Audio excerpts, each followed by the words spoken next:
Good afternoon. I'll provide some additional anecdotes about Harry to follow up to my earlier talk today. Bill Sharp once said about Harry, ordinary people think about problems.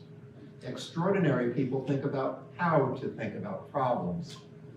Modern portfolio theory is not simply a solution to a problem. It is a revolutionary way of thinking about the problem of investment uncertainty.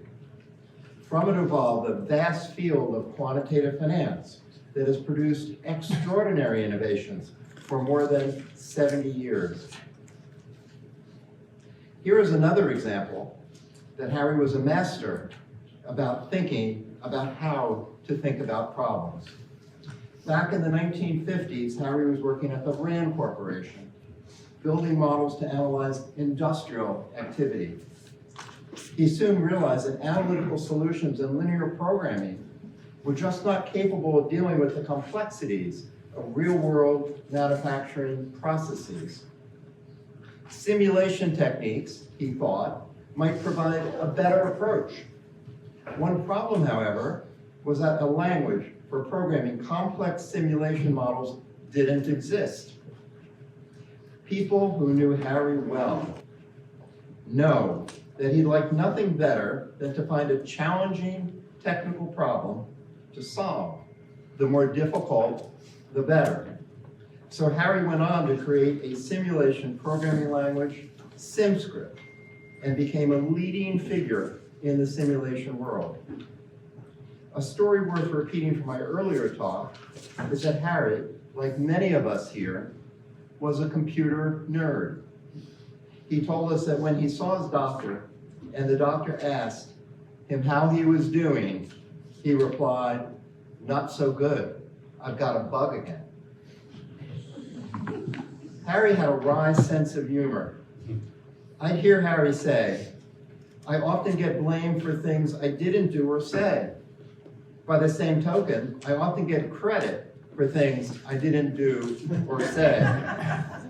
But when it comes to financial economics over the past half-century, it's hard to find a thing Harry didn't do, or at least have a hand in, from portfolio theory in 1952 to financial market simulation in 2010. Harry's groundbreaking work in the field of retirement planning earned him the inaugural Wharton Jacobs Levy Prize for Quantitative Financial Innovation in 2013. As you can see, the prize is awarded by the Jacobs Levy Equity Management Center for Quantitative Financial Research at Wharton. Harry's body of work is extraordinary, not only for its caliber, but also for its range. Of course, he did have a secret weapon, his wife Barbara.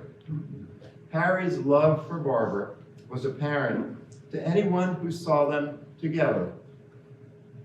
A story exemplifying this is when Harry and Barbara were in Princeton, where we were giving a talk on the Jacobs Levy Markowitz market simulator.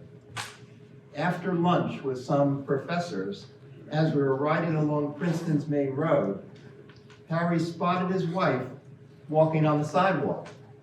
He quickly lowered his window, stuck out his head, and in a very Nobel laureate-like fashion, bellowed at the top of his voice, "Hey, beautiful, want a ride?" Barbara would ask Harry when he was going to retire, and he always said, "Well, when I do retire, I want to do something I really enjoy. And that's what I'm doing now, every day, playing in my sandbox." In collaborating with Harry over the years, I often heard him say, after discussing something new or interesting, "Let's write it up and give it to the world." Harry often closed his emails with cheers. Well, cheers to you, Harry, for all that you have given to the world. Your legacy will live on for generations.